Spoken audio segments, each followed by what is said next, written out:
Hey guys, I just wanted to do a quick Facebook video just to say Happy Father's Day, and it's late. It's like 8:52.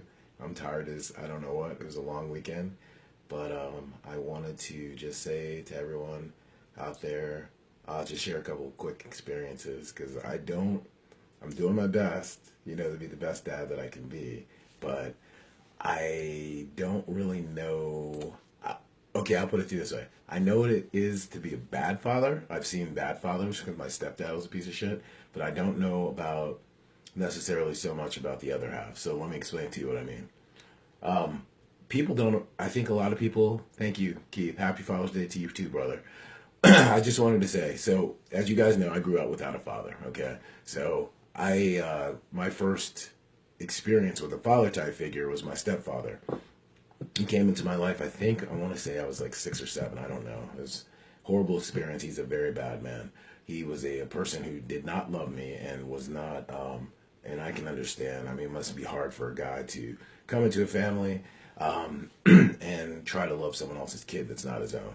Maybe it's not everyone's capable of doing that or whatever. And the time that I actually realized that was when I was younger. I was at the swimming pool, and I seen a kid previously struggle in the swimming pool, and the lifeguard was preoccupied, and this dude's dad like zipped across the pool and like dove in, grabbed his son with all his clothes on and shit like that, and scooped his son up, and like was, and the lifeguard came over and they were checking on him. The kid was okay. He just panicked. He got a little water, as long as he was coughing, threw up a little bit and stuff like that. Well, to tell you guys a story, when I realized that my stepdad was a piece of shit, outside of him always beating me up, was when I had fallen into the deep end of the pool, and my mother was yelling across the pool at my stepfather and telling him to get into the pool and get me. And he bent down and he started untying his boots, very slowly, very gingerly, until the lifeguard came over and grabbed me. What happened was me and my friends were playing by the deep end. I didn't know how to swim that well, and I panicked and was panicking for breath. And so that showed me right there. Like I said again, I'm not sure. I'm doing my best to be the best dad that I can be, but here's the situation. Knowing what a bad dad is and knowing what a good dad is very important. You shape the lives and the future of your children by being there for them. A lot of people don't understand, I think, that, like for me, all I know, since I had no guidance and I've never read a book, is that my duty as a father, to be the best father I can be, is to love, provide, and protect my children. That's the best thing that I think that I can do. Like I said, my stepfather was a piece of crap. That dude, I was an unhappy kid, so he would beat me up every time with a leather belt or a yardstick or a switch or his hand or his fist. And I remember one time when I was a kid, I thought he was going to beat me to death. And then one day when I was like 7, I was sick and tired of crying. And I was like, you know what? I'm never going to fucking bend to his will again. I'm never going to shed another fucking tear for this guy. No matter how much he beats me, no matter how much he knocks me down, I'm going to stand back up. No matter how much he batters me, no matter how much he bruises me. And then finally one day my mother stood up and was like, and I heard them fighting in their bedroom, and I heard my mother say, and this was later in my teens when I was like 13, I think. And she was like, well, if you keep beating him, I'm going to leave you. I'm going to divorce you. And that was finally he stopped physically beating me up.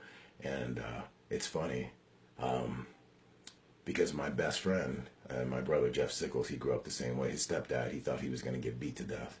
And that was one thing that we used to, I hope you don't mind me sharing that, Jeff. It's just, it's one of the things that makes us kindred spirits. His birth father's a phenomenal guy. I saw him today. I was with him all weekend, and I drove from D.C. this morning, an hour out to drop him off at Rest End, went in and saw his wonderful family. And then after that, I went over came out home and drove out up to Glen Burnie, Maryland to visit my stepfather. We had an awesome Father's Day lunch. My stepfather, my, fuck, God, I'm tired. Pardon me, guys. My father-in-law is awesome. He is a really good dude. That's a hard-working son of a gun. He did everything he could to take care of his daughter and be there for her. But he feels guilty because because he was working so much that he has a tough time. He's one of those guys, he can't share his emotions. He can't say, I love you and stuff like that. So he shows how much he can. And I think that's pretty awesome of him. But what I was going to tell you is growing up the way that I did, I sometimes worry, because I had to go through life being very, I had to turn off all of my emotions and harden myself. And sometimes I worry that I'm not soft and sweet enough to my daughters, because sometimes when they go through tough stuff, I give them like toughen up kind of thing. And I don't, and I know, and I'm aware of it, and I'm working on it. But man, I just hope that they will understand when they grow up and they're older, and I can have a conversation with them about how I grew up, that it's just, I don't even want to go down that rabbit hole. Anyway, what I was going to say is, the bottom line is, be good to your kids. Put them as priority no matter what's going on with you and your significant other, because I know there's a lot of broken families where people don't put their kids first. One of the biggest things that I told my wife when we first got married over 10 years ago was, even if we hated each other, if anything else, I was like, fuck you, fuck me, our children come first. Above all else. Doesn't matter. Doesn't matter what's going on with you and I. I was like, even if we hated each other's guts, they better never know about it. We have to set the example for them and do what's best for them, no matter what. It has to be top priority. And their wants, their needs come before anything selfish of our own. They are always the driving force in everything that I do in my life. How hard I work, why I take care of myself, because I have to be around to be able to be strong, to provide and protect for them until they can do for themselves. And then after they get married, if they get married, I have to be around to be able to kick their fucking husband's ass if he fucks around and tries to hurt them, or any of these little high school, college maggot boys wear their little fucking asses out if they try to hurt my daughters. But my daughters will be self-sufficient, but still, just in case. Because that's the only other way I'm ever going to go to jail, is if someone hurts one of my babies. But I want to be around as long as I can to make sure they're given off to capable people who love and care for them. And that's another reason why I work out so hard and I take care of myself and I stay so focused, because when I want to quit, I put them ahead of everything else. I will never, ever abandon them. I will give my life for each and every one of them, and I will never put them second. I mean, anytime I come into anything, I first think about my children. Their future, is it best for them? That's why breaks like I had right now of going out this weekend with my brother was awesome, because they were taken care of. The whole weekend they were away. Well, I went out Friday night to the burlesque show at the Black Cat, and then Awesome Con all day Saturday, and then out partying and dancing and stuff last night. And then today I spent the rest of the day with them. And they, it's good to go out and let off steam, because every day I work, usually, 6 in the morning to 11 at night. But it was good to recharge and rejuvenate. It just makes you appreciate how much more when you come home. You're like, oh my God, I missed him so much. But it's just awesome. Being a father is the best thing in the world. Like, being a parent is the best thing in the world. Like, I couldn't imagine what I would be doing with my life. Yeah, I'd have a lot more guns and swords and knives and cool guy shit if I didn't have kids. But I tell you, man, I'm happiest that I'm a father and a parent, and it's an honor that I'm blessed enough to be in charge of those 3 wonderful souls, those 3 princesses. They make me proud. They're so smart and so full of life, and so, I couldn't imagine, any harm coming to them. I couldn't imagine how my stepfather used to beat me and do the bad things he did to me, because if anyone touched my kid, I would fucking kill them. I mean, I just don't understand how anyone can ever harm a pure, innocent soul and lash out at them.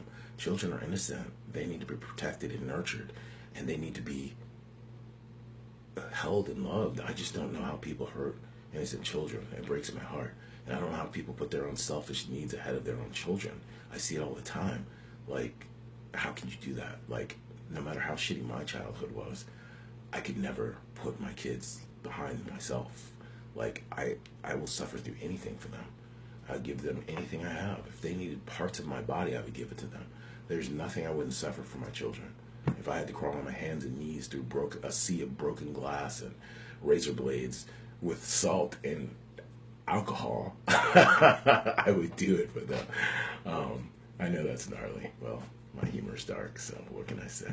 But I just wanted to say, guys, for all you awesome fathers out there, just like brother Keith Romp, who joined, who's super dad, and so many other good fathers out there, Ron, Ed, all these guys that are joining. And thank you all for the awesome Happy Father's Day messages. I appreciate it.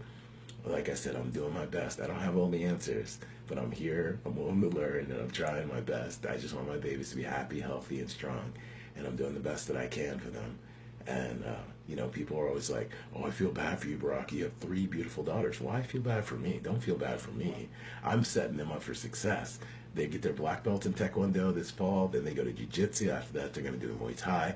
And then I'm going to send them over to Uncle Incheon to learn how to do some open-handed, some knife training after May. So they're empty-handed, knives, and then guns. I don't need to be afraid of shit because they'll go into the world deadly warrior princesses. The rest of the world is the one who needs to look out, and they're already fucking super intelligent. So I'm just saying, prepare your kids, do the best for them, be there for them no matter what, accept them no matter what.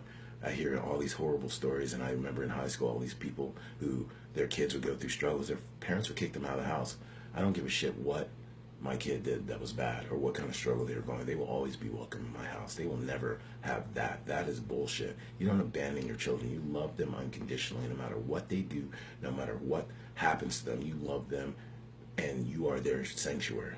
You have to be there for them. I don't give a fuck if it makes you mad, if it embarrassed you. I don't give a fuck. You are their sanctuary. Your home is the place that keeps them safe, that they can always come back to no matter what. And if you give that to them, you are doing the best job in the world. Love them unconditional.